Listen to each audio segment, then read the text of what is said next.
Good morning, everybody. Welcome back to the Everyday Growth Advisors live stream. I hope you're having a good morning over there. Lots of stuff to cover this morning. I hope you guys are ready for this week. It's going to be a very short week, 3.5 days of trading. Therefore, we'll be holding the stream on Monday and Wednesday. And then we'll be taking a break on Thursday and Friday this week, so definitely be watching out for that. Be putting out some important information on Wednesday with regards to developments with EGA. And yeah, should be good. I found some, interesting stuff that you guys might want to look at. Also, I realized we didn't go through the snipe list the last time because I went on a 15-minute rant in the beginning, so we kind of didn't have time to go through it. But we'll go through the snipe list today, give you guys a lowdown on what we're looking at. And yeah, it should be interesting. For those of you that don't have access to the snipe list, I've put it as a pinned message on this chat. You can access it whenever you want. And yeah. Oh, also, check it out. Your boy got Z perfect. Almost perfect. I want to say almost perfect.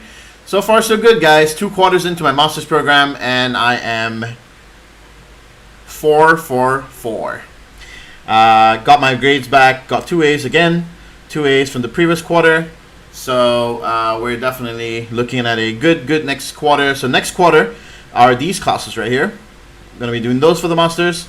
The first one's going to be the financial statement analysis and then investment and equity analysis. So looking forward to those 2 as well. Going to be doing those 2 next quarter. So far so good. 3.9 GPA.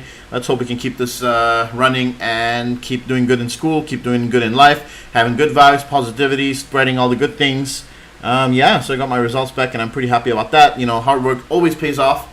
So I am grateful for all of you guys being patient with me when I tell you guys that I have finals. I'm truly, trying to get all that stuff done. So thank you very much for, keeping up with me and also following my journey. It's absolutely something that is beautiful to have all of you guys here kind of following my journey through life, and it's a great thing. Of course, needless to say, Wednesday this week we'll be going through some other announcements with regards to the Everyday Growth Advisors mentorship course and how it's going to be moving forward. Also, if you are a previous alumni that wants to do something nice for me, reach out to me. I really appreciate the ones who have already reached out, and I really would like more of you guys to reach out to, kind of contact me. It's honestly, it just takes 30 seconds for you to do something that will really drive waves for me. So reach out to me on Instagram, reach out to me on Discord, reach out to me wherever you will. And I've got a small little way that you can help me out. So, and as I said, if it's required, I will incentivize it. I just don't prefer incentivizing it. Okay, cool. On the news today, so the reason the market's selling off right now, or has sold off, is fears of a second wave of the virus, yada yada, something about the strain being a bit more resilient. We do have a vaccine, and I think it's a fairly easy process of amending the existing vaccine, and then I think this calls for an opportunity to buy the dip here. We are, we nicely bounced on the 200 moving average here, so expect, a little bit of a recovery there. Also, I would say there may be a possibility that we go for another mini wave down. Remember, when you have a wave like this is usually the first impulse, and then a corrective, and then another impulse. Okay, so expect the market to be a little rocky going into this week, especially since it's a short trading week. So expect a lot of volatility to happen. Okay, because traders are going to be very focused on price action. It's going to drive the mentality on either direction. Okay, so I would say wave down, wave up, maybe wave down, and then a wave up. That may be the case here. There's some interesting charts that we pulled up from the snipe list that were like uncanny with the way that they hit previous things that were on the watch list that just made crazy like accuracy on those things. So if you've been watching all our snipe list picks, they've all been on fire. Okay, so far, chat, I want you guys to tell me who's been finding the snipe list really, really helpful, because I feel like, this has been having a pretty good success rate. If you actually just do a little bit of risk management and you take majority of these trades, I think that some of you would have made money. So who has made money and found this helpful? If you have made money or found this helpful, go ahead and put a fire emoji in the chat so that I know how many people this is helping. because, you know, I did this with the purpose to help you guys further understand. Like, this is not just about throwing you a fish. I go through the catalyst, I go through the EGA, the risk opinion, because I want you guys to learn what I'm thinking about, and I break them down completely. So I hope that it's helping you out. As usual, make sure you smash the like button if you are here on the stream. I really appreciate you guys doing that. You know, smashing the like button is one of the easiest ways you can support me and this channel, because then the EGA tribe gets bigger through the YouTube algorithm. So if you are here and you're enjoying the stream, you know, make sure you smash the like button. That's the only thing I ask from you. I appreciate each and every one of you. Okay, cool. Let's go through the news here. So stock future slump on virus curbs, bonds rally, blah, blah, blah, markets wrap. Okay, first batch of COVID vaccines arrive in Singapore. Okay, cool. Biden will inherit a strong hand against Xi thanks to Trump. Singapore hotel, okay. So I've been reading a lot about crypto as well, by the way. And you know, I've been reading up on a couple of things that you can do to invest in crypto. I'll get in. I'm going to show you guys something in a bit. I've been researching a little bit on what is actually a pretty decent investment if you want to get into crypto space. I found something that might be of interest to you guys that's investable through TD Ameritrade and a bunch of other brokers. So I'll go through that in a second. Maybe perhaps a little later. For those people who are Bitcoin fanatics, or just in general, you're a crypto fanatic, or you believe in crypto, or you're like me and you're bothered by the fact that you wouldn't want to put all your eggs in one basket. I'm going to go through a way that you can do this by diversifying your risk. Okay. Let's see here with Wall Street Journal. Global stocks drop, oil tumbles on fresh COVID-19 travel restrictions, and then Tesla, Nike, Zoom. Zoom should be up pre-market, I would say. We'll see. And then Jack Ma makes Ant offer to placate Chinese regulators. Okay. UK assets fall in a dreadlock. Brexit talks. I don't think Brexit's going to go through. I don't know, but I just have a feeling it's not going to go through. Let's see. China's liquor giant intoxicates investors. Ooh, what is this? Baijiu. Have you guys tried this before? Have you guys tried this one? The Motai Baijiu. Have you tried this before? Bruh, I'm telling you. This thing is litty. It's litty. It's crazy. It's like Chinese rice wine. I think that's what it is. Dude, this thing will make you lit, man. You just have like 4 shots and you're good. Like for life, I think. You'll be drunk for life. It's really, really strong. I only know this because I was living in China for 2 years, and so used to drink a lot of that. News is bearish. So, expect investors to start having a little bit of a fury kind of a drop. I would say volatility back. The biggest indicator of this was VIX.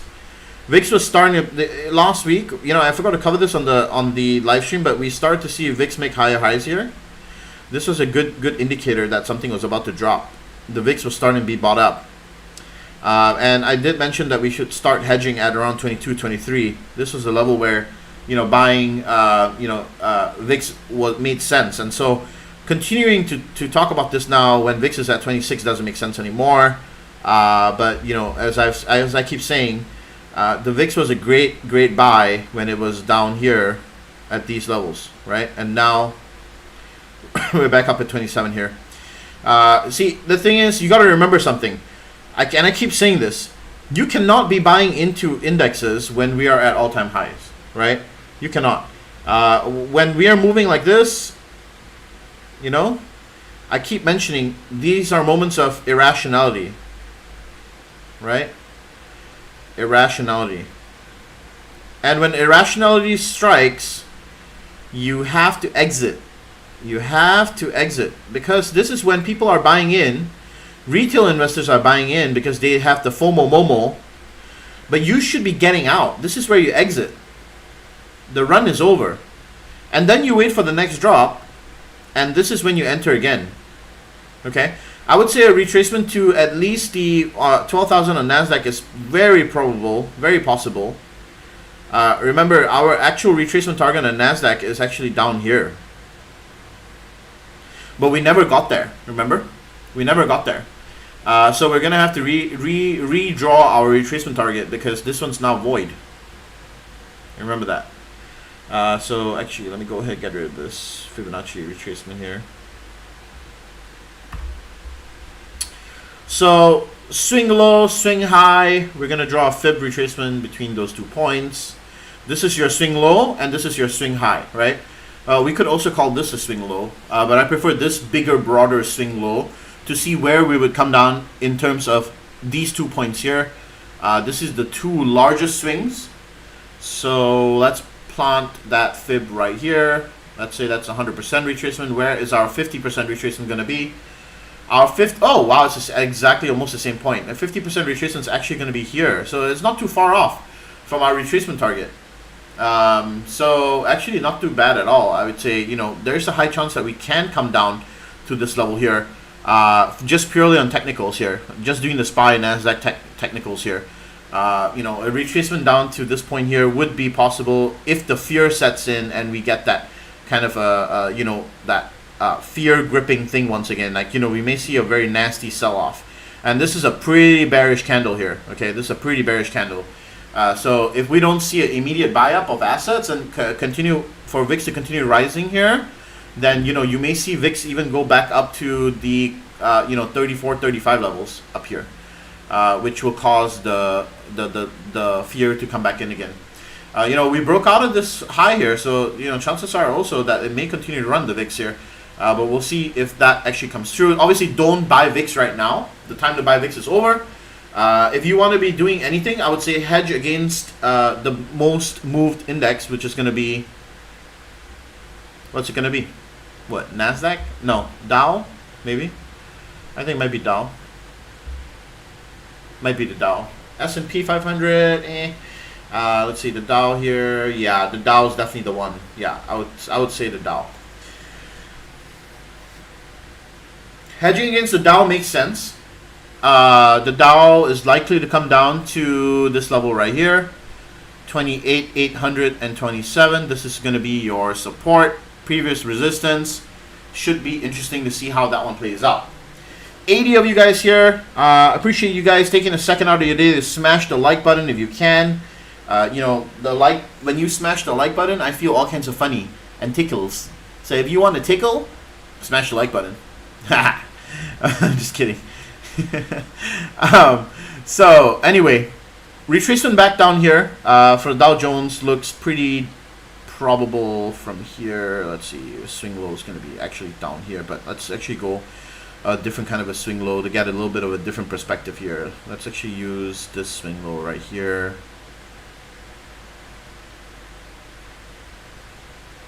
And actually want to change the color of that.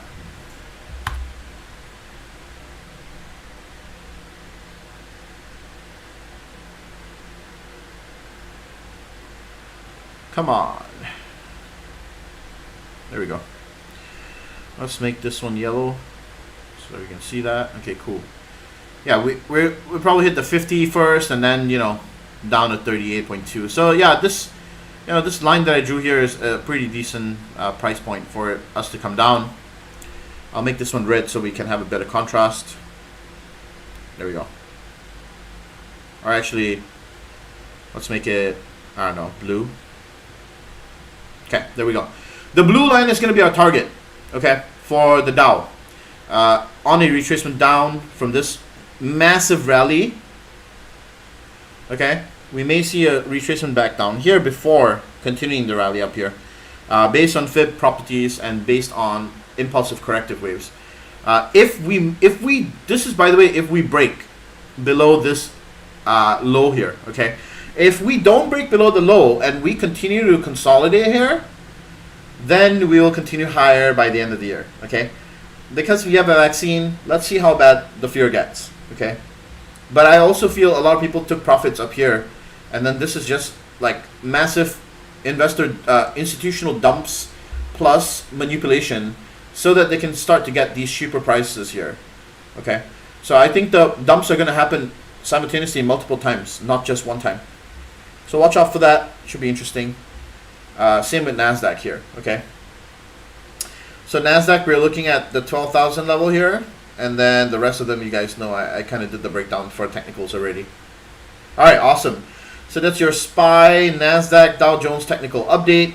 Pre-market movers here, we have, let's see, Sundial up 3%. American Airlines down again. CCL, travel stocks getting nuked. NEO down 3%. Apple down. Tesla down 5%. Majority of tech should be actually the one to play here. I'm actually surprised. JP Morgan up 3%. Interesting. Financials are outperforming the market, which is something that I've been talking about. Financials and energy were the two that I had shortlisted for the past couple of months that I wanted to buy into next year. Salesforce down 1%. I also like Baba, but I've mentioned that a million times already. So S&P 500 here. Yep. Everything majority bank. All financials are up surprisingly because of investor sentiment with the Fed news. Zoom is up 4%. Zoom was a great one to buy on the dip as well. We'll speak about that one briefly. And nothing much on the calendar today, so boom. What else? Nike, 6% here. Strong sales, I guess. Was it what? Did Nike report earnings? I'm guessing it did.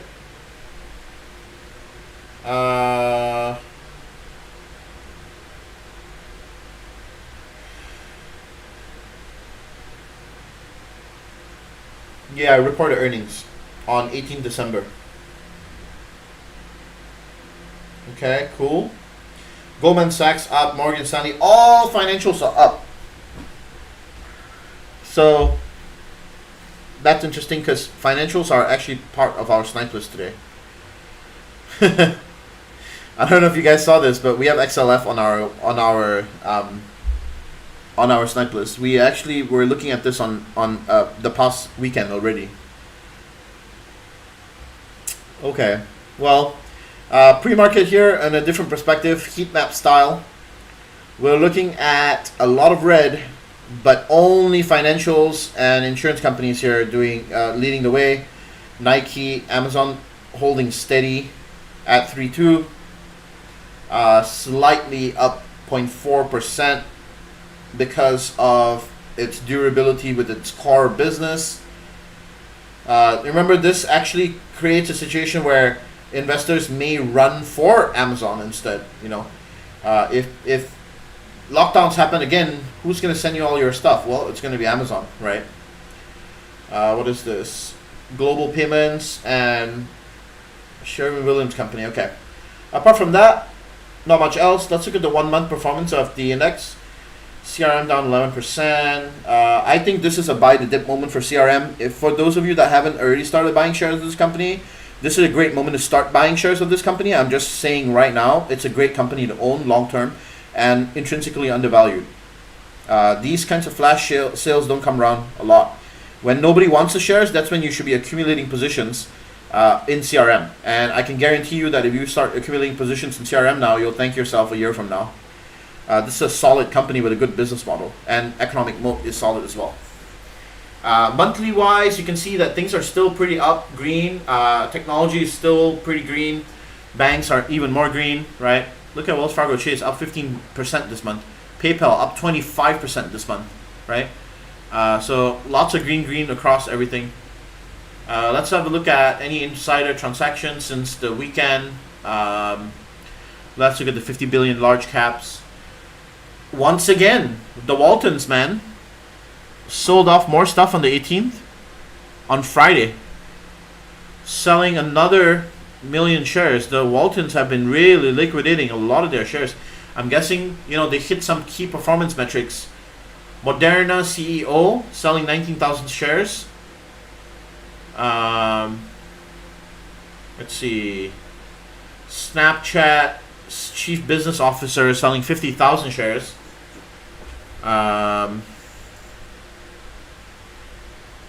Okay. It's like $2 million cashed in. Zoom, CEO and 10% owner, selling off 100% of his shares? Wait, what? Whoa, whoa, whoa, whoa, whoa, whoa. Hold on, hold on, hold on. The CEO of Zoom sold off all his shares?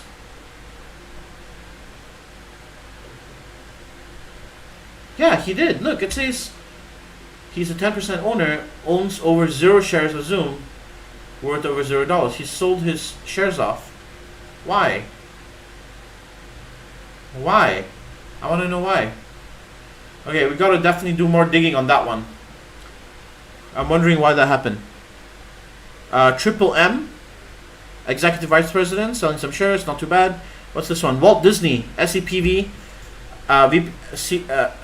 Senior Vice President, Chief Comps Officer, sold 60% of her shares. Okay, cool. Alright. Facebook, Mark Zuckerberg once again. Also, want to point out to you guys that Facebook, I've been calling out this bearish formation from it. I've been calling this pennant break to the downside a bearish one, right? We've had this consolidation below it. You know, this is the ideal moment to short it on Friday. Right here, consolidation, failed to break the moving average here. You know, seeing a rejection. And today it's going to open up at 272, so it's already here.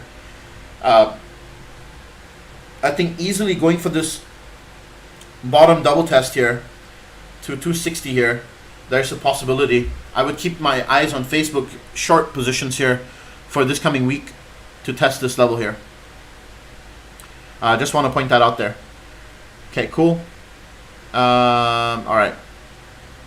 Okay, so right before I get into the snipe list and then GE, I told you guys that I would talk about cryptocurrency briefly, about what is a diversified way to put your money to something. Like if you're like me and you don't really believe wholeheartedly in the crypto space, but then you know you kind of want to get your investments into something. Well, there's something from Bitwise called the Bitwise 10 Crypto Index Fund.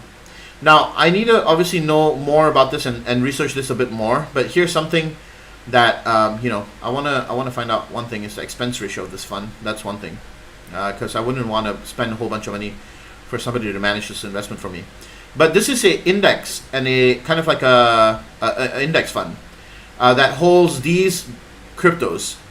It holds Bitcoin, Ethereum, XRP, Litecoin, Bitcoin Cash, Chainlink, Stellar, EOS, and Tezos. Okay, and these are all the weights of them that they hold, and this is the current price. Obviously, buying this right now is not a good idea, but eventually you should. So let's go expense ratio. No, expense. Let's see. I want to know what the expense is for this.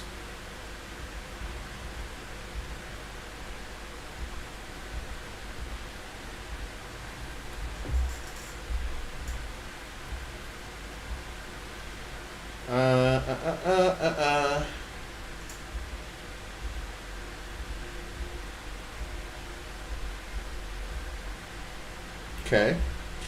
They don't have any expense ratio written down anywhere. I need to do a bit more research about this. But because if you're planning to hold this for a long time, you don't want to be caught up in high expenses. That's my point, you know.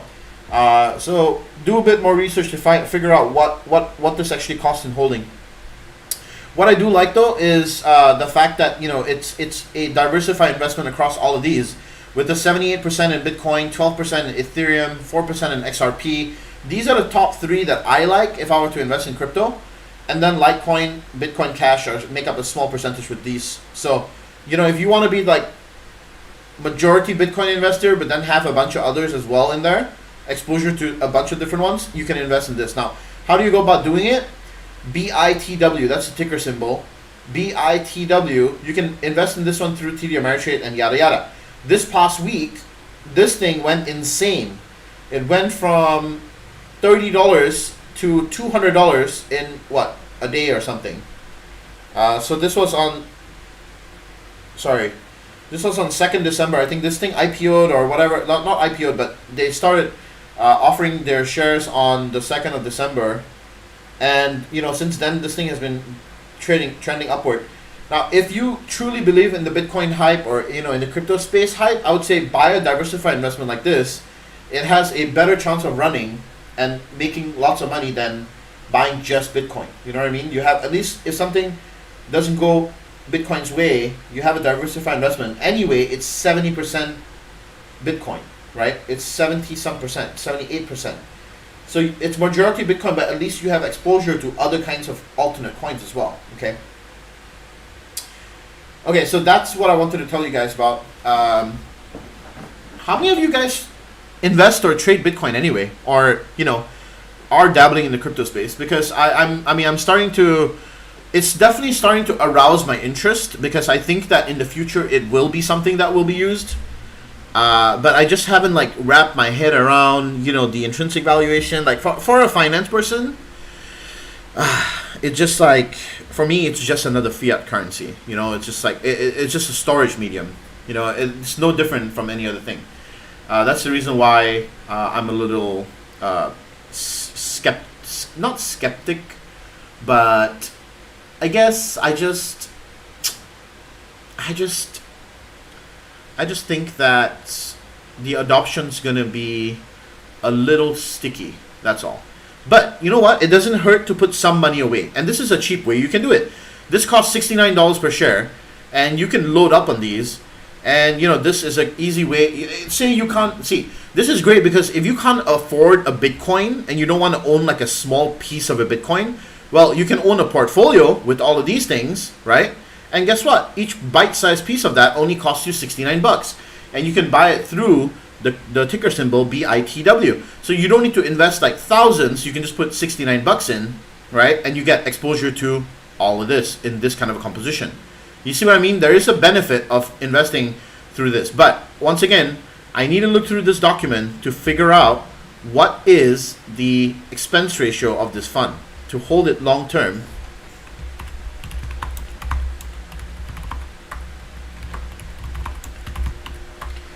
It's usually named expense ratio.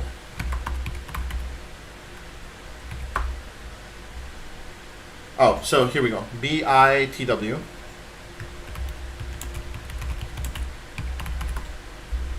Okay, there we go. So, okay, this is a 2.5% expense ratio. That's pretty high, okay? That's pretty high. Really high. Yeah, very high. Performance fee is 0, so okay, so at least you're just paying 2.5%. Jesus. 2.5% is really high. Yeah, it's written here. I mean, if you don't mind paying that much, let me give you in comparison. If you were to invest in an index fund like VOO, right, which is the Vanguard S&P 500 ETF, right, this one has a expense ratio of 0.03%. You see what I mean? So you know what I'm saying? It's you're paying many times more.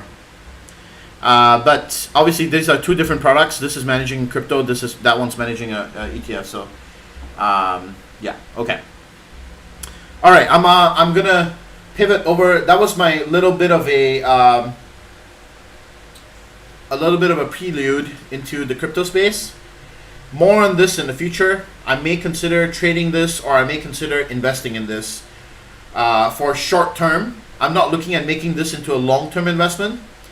If I do a long-term investment, I will choose to hold the coins directly through a wallet. I wouldn't choose to put it into an ETF like this. This is purely to buy to trade these shares at, you just buy the shares and sell them, and then you can play it like that instead of having a complete exposure on just one thing. Okay, so that's that. Okay, let's have a look at the snipe list. So today we have a couple of things. For those of you that have the snipe list open, I'm actually going to put it on my other screen here so that I can, pull out the charts here so that I can look at it with you guys. So first one on the snipe list is going to be Lockheed Martin. Now, we're looking at Lockheed Martin in a falling wedge pattern. Okay, with a strong support here, and we are hoping that Lockheed Martin will actually break out here based on what we are seeing. We have Lockheed Martin acquired a company called Aerojet Rocketdyne at $56 a share. I think this deal cost them some I forget how many $billion. They paid all in cash, and we need to see how this one opens up when the market opens to see whether this is a favorable outcome or a non-favorable outcome.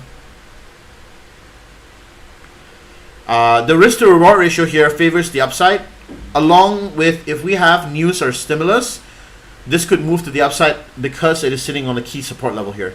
Okay, this is a key support level. It bounced and is showing sign. So we want to let this marinate a little bit, but we're putting it as a potential bullish opportunity on our snipe list because this could move higher and higher and higher. Okay, so we're looking at a target of 374, 371 to 374. If we can see that bounce and positive sentiment from investors going in through the day, okay? This is a big if. It's a very high risk play also, okay? Second one, AMD. And Microsoft released news that they will be creating an in-house chip, so this was irrationally sold off. We see the risk to reward ratio favoring the downside, and the stock has perfectly retraced to our target. And here's AMD's chart. It's almost picture perfect here. Look at this. So last week, if you guys had tuned into the stream, what did we called AMD to retrace back down to this demand zone, and this was the line that I drew to say that we would come in within this zone, and boom, we did. Okay, so it pays to attend the live stream. what I don't know, but do you guys find these kinds of things spooky sometimes? I don't know how it happens, but it's crazy. Like I literally drew this line last week, and this has happened a couple of times now. It's not just on AMD, but it's been happening quite a lot lately. I've been making these projections, and it's been hitting pretty nicely. Obviously, not getting overconfident here because you can't predict the future. I'm just saying it's pretty freaky. That's all. So we called this one out. It came to our target. Now I see a possible reversal after market makers have, stopped all these people out who set their stop losses here, right? They stopped them all out. Now market makers and market participants might push this one up. So definitely be watching AMD here. I say it bounced perfectly, right as my chart predicted, and now we may look as a nice little movement to the upside back again to the hundreds. Okay, so watch out for that one. Also didn't really sell off crazily based on this, so it's looking good. All right, however, I must say, as I said here, the risk to reward ratio favors the downside. It's just that the stock has perfectly retraced to our target, and it could continue its run. So this is more of a day trade / scalp opportunity. Okay, remember, you can click on all of these and click on the link to view the chart that I just showed you. Okay, I've updated all the charts so you guys can have a look at them. All right. Next, we have Fastly. This is brought over. These two in blue. The reason they're in blue is because they've been brought over from the previous watch list, the snipe list. Here's a chart of Fastly. Beautiful setup. Oh, this is no. Wait, hold up. Wait, I feel like, yeah, that's the one. Beautiful setup here. You can see with Fastly, it's basically been broken above the pennant, right? This pennant, and then consolidating right above it. You see that? This might make a move to the upside to the 107.111 level here. Okay, if we can get that momentum still in there. But let's see what's the pre-market price here at $99. So it actually came down here, came all the way down here. Might go back into this little into this pennant. How do I get access to snipe list? It's pinned in the chat. If you look at the chat, look on the top. It's pinned. I've pinned it to the chat, so you can click on the link. So here's your Fastly. I think a consolidation here above this resistance, anywhere in this zone, is good for a move to the upside. Okay. And we still stand by the catalyst here, which is the possible Cisco acquisition. And this one has had, it has a huge gap to fill still. All right, look at this gap. It has to fill it sometime. All right, so it could go up to fill it, but it could take some time to kind of go sideways before it does that too. Next is NEO. NEO has broken out of a bullish pattern with confirmation, and there's a NEO day coming out on the 9th of January. So we're looking to play this at, remember I told you guys this one was a marinade, and look at how perfect NEO set up over here. This is almost like, look at, it's freaky. I drew these triangles in there. Another freaky one, right? If you click on the NEO chart here, look at how look at how crazy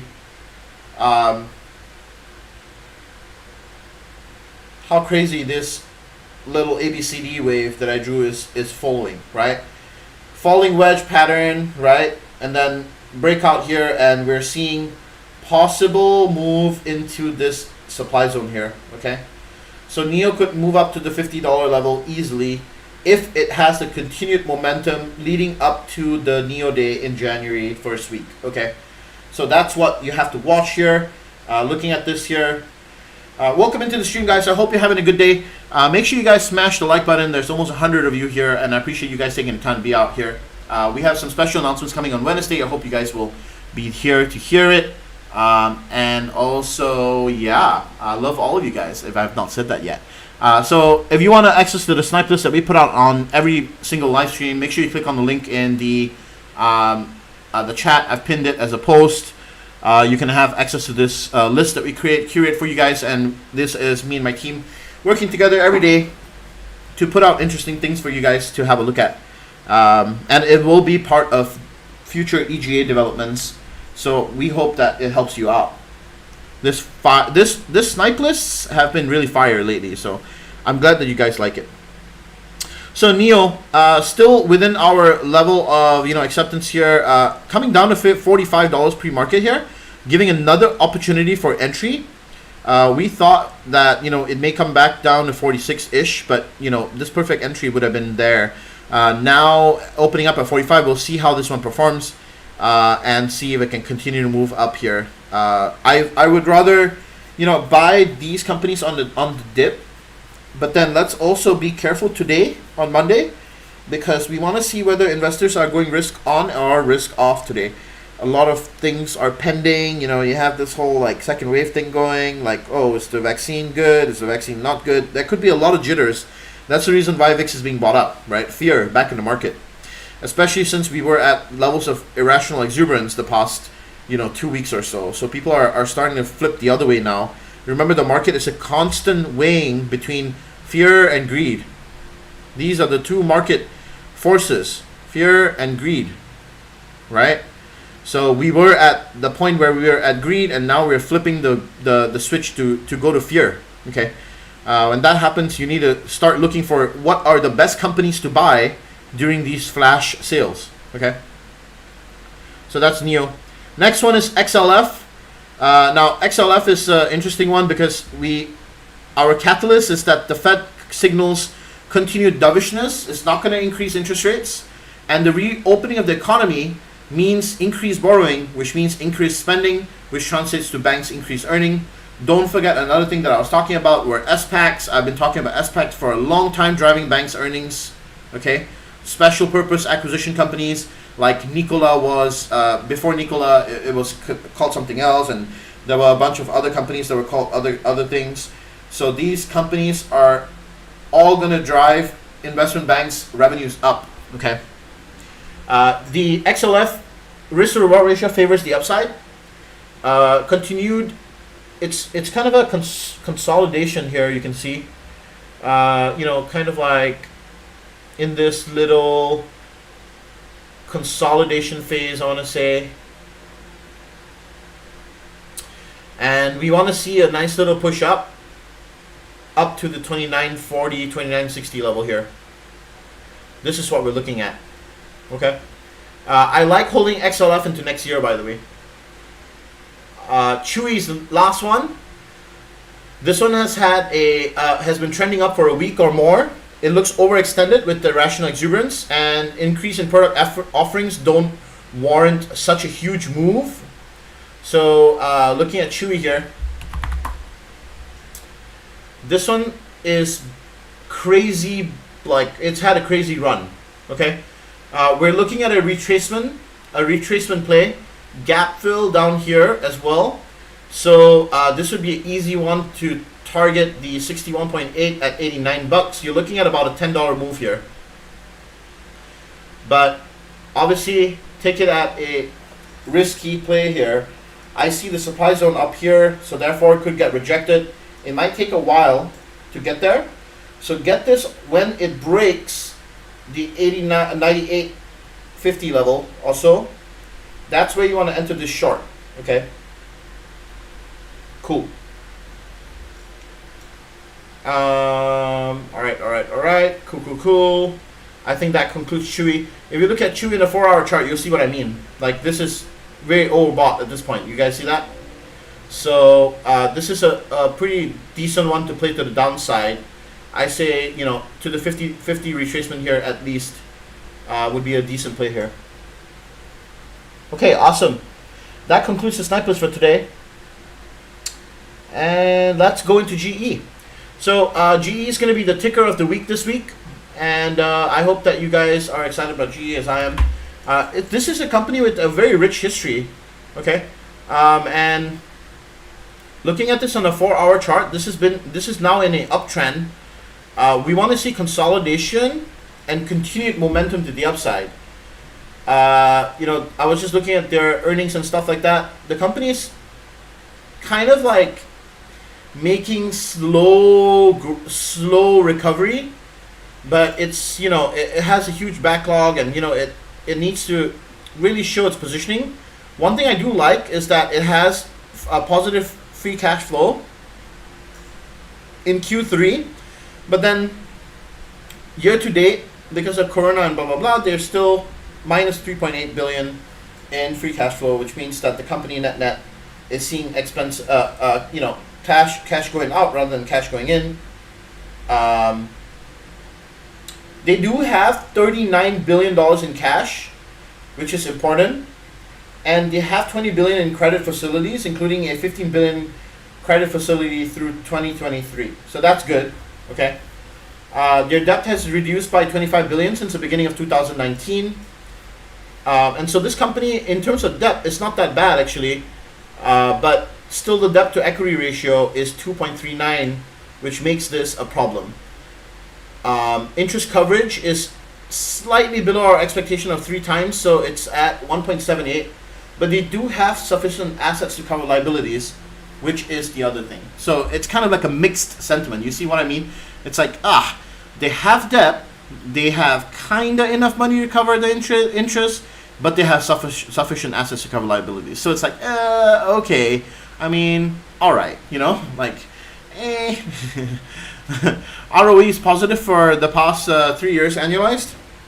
Return invested capital is positive here, and operating income has been negative. So the company is still operating in a loss. That's the main issue for me.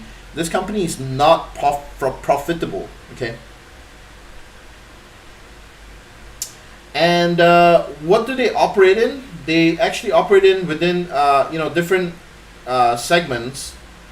So where was it?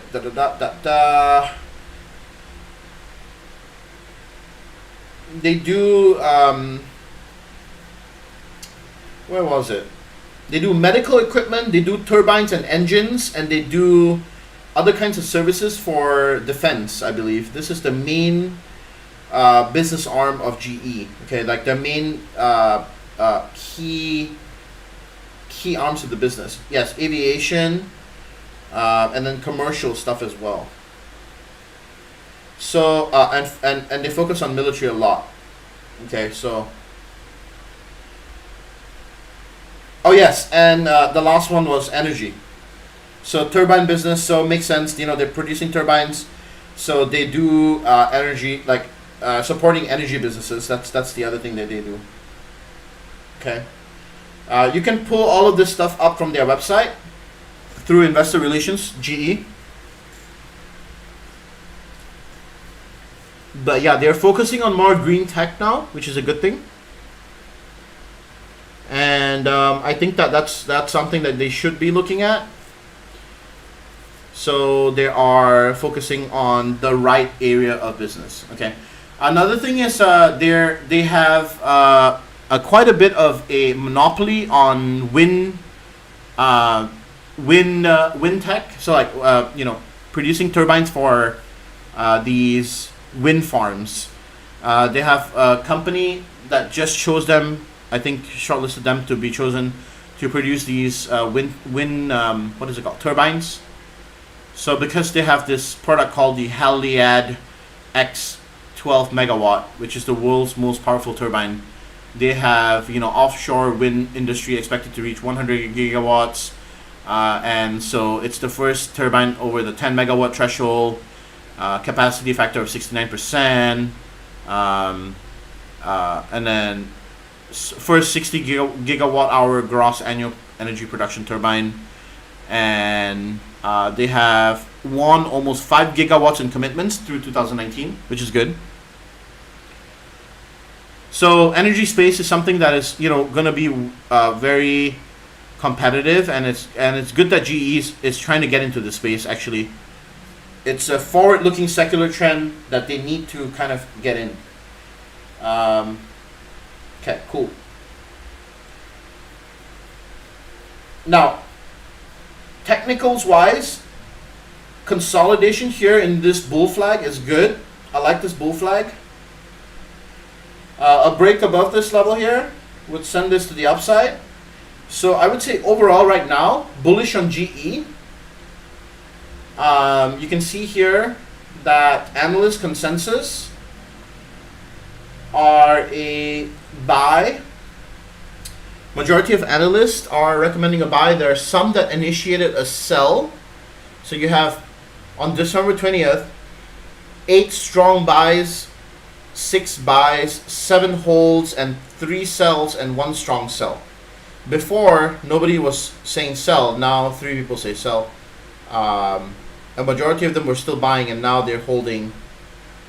So this is the consensus for analysts. We don't really usually give a crap about what analysts have to say, but still, it's good to know, right? Also, holders of this stock, this is important. T. Rowe Price Associates owns 8%, Vanguard Group owns 7%, BlackRock owns 6%, FMR, State Street, Hodgkins and Wiley Capital Management, Eagle Capital Management, all these companies own small stakes of GE. Okay, this is important. And then we'll go through financials on Wednesday, but yeah, we'll go through that. Okay, let me read some of the stuff in the chat now. I feel like I haven't read the chat yet. Good morning. How are you guys doing? What's up? Hi, Gulag today. I don't know. Maybe, yeah. I think we might continue in the Gulag. There's a high chance. I say it's probably another wave down, and then before we get that next buy up. So maybe. If you guys play COD Warzone, like I just downloaded it recently, so we can play together, man. I'm not really that good though. Good morning. What's up, Ferry? Welcome in, man. Hexen, what's up? Good morning. What's up, Jeremy? Congrats, man. Keep up the good work. Thank you. Appreciate that. Thank you, Devin. Thank you, Tor. How are you guys doing? Hi, Melissa, Zusina, Saeed, M, Ryan. What's up? Jian Long. What's up, man? Let's see. I've been holding Bitcoin since 3K. Nice, Thiago. That's awesome. Zoraido, me, I bought at 3.5K. Awesome. That's dope. Hold it, man. I'm in Bitcoin, Ethereum, Lite, and Bitcoin Cash, all lightly. In Coinbase now, planning to move to PayPal. Okay, nice. That's awesome. Last week, I believe you said you were looking at AMD. I think I answered this question already. How do I get access to snipers? Answered that too. And you just answered, yep, I just answered your question. I know you've done it a million times, but would you mind showing your indicators again? Accidentally reset my TV. Yeah, sure. There's also a video that does it. So you can go to my YouTube channel, click on my channel, click on playlist, click on growth webinars and click on intro to charting. I'm pretty sure I go through my entire setup here, like exactly how to get it down. I'm pretty sure. But if you want the short version, I use just regular volume bars with the moving averages in them. Volume moving average, use the area moving average. And then I use, this is your pattern smart indicator. PATTERN is what you type. Pattern smart. The one with 20,000 likes. And then OBV, I use OBV to track volume inflow and outflow throughout the day. And then this is a TMA indicator. You can pull this up by clicking on this and typing 3 moving averages by Advent Trading. This one right here with 10,000 likes. And then this on the side is the visible range, which is this right here. This one, volume profile, visible range. That's it. That's the only ones I use. And then you gotta, like, you know, make them whichever way you want. That's it. I hope that helps. But if you watch this video, it's more in depth. It kind of gives you the full explanation. Okay, awesome. Let's go. What do you think about metals? Well, I like silver and gold into next year. I think that they, you know, they'll be trading hand in hand with the price of like cryptos probably, because they would consider it safe havens that you would kind of like trade on the side, I would say. People are looking at cryptos as safe havens now. It's kind of weird, but yeah. The snipe list got everybody like eyes. Bought Bitcoin like 3 years ago. Now I just have to find it. Damn, son. Ryan, you got to do that, man. Oracle 6950 calls for 120, 121.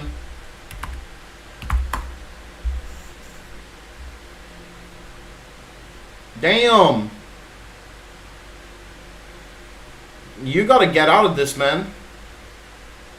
You got to get out of this. You don't get in here. You get out here. Get out. This is not where you get in. Say swing low here, swing high here.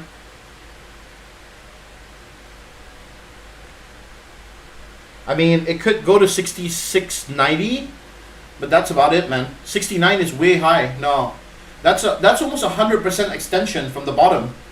I wouldn't recommend it, man. Jason, I wouldn't recommend it. Absolutely not. That's, and the expiry is so short. You have only 15 days, or no, like 21 days or less. I have 20 Bank of America $29 calls for January 22. Do you think I should sell these today in case you continue panic, or just hold longer as it's over a month out?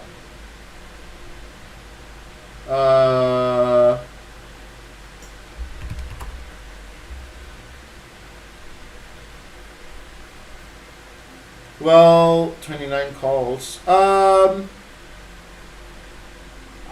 would... Oh, that's a tough one.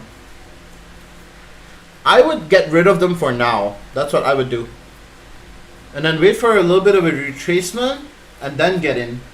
That's what I would do, Phil. Neo 48 calls for 1224.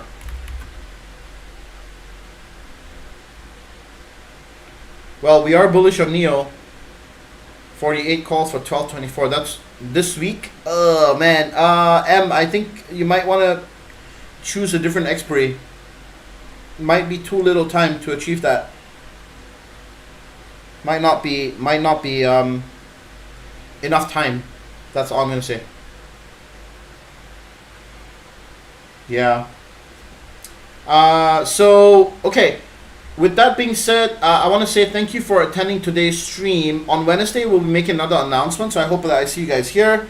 Remember that EGA is in the process of putting out a lot of really great services. I hope that you will support me through this journey.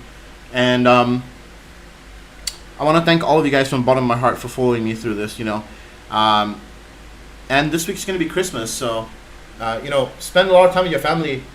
Definitely don't like concentrate on trading heavy this week. Be light. Volatility is high. Wait for the market to come down. You know, make how do you say? Make good decisions and wait for those moments of irrationality and then get in. Don't try to chase, like, or don't like, you know, when you think that this is just the dip, like, oh, let me buy the dip moment. Just wait for it to play out. This is just wave number one. You know, like this is an impulse wave number one. Wait for the second wave, you know, wait for the third wave, and then, you know, once you have an established move, like, remember, the first wave is the wave that you always ignore. You always ignore this wave because you don't know where it's gonna go, right? See, like, for example, this, right? You don't know where it's gonna go after this. You see it moves sideways for a while, right? You need to let that happen. You need to let it happen and then make a decision on what you want to do. You can't just jump in right now, especially after a big move, okay? You always find these points. These are the points you find, okay? When you know things are being stretched, then you start buying, then you start selling. Understand? You don't ever buy and sell. You don't, like, for example, you don't buy up here and you don't sell down here. You get what I'm saying? You always wait for the opportunity to see key levels and then make your decision. All right? So I wish you all good luck this week. Thank you very much for attending the stream. Have a great one. I'll see you guys on Wednesday. We'll do the fundamentals of GE, and we'll pick the ticker for next week on Wednesday as well, because we won't be having a stream on Friday. Okay? So definitely see you guys then. Have a good one. Love you all. Peace, and I'll see y'all on Friday. Take care, guys.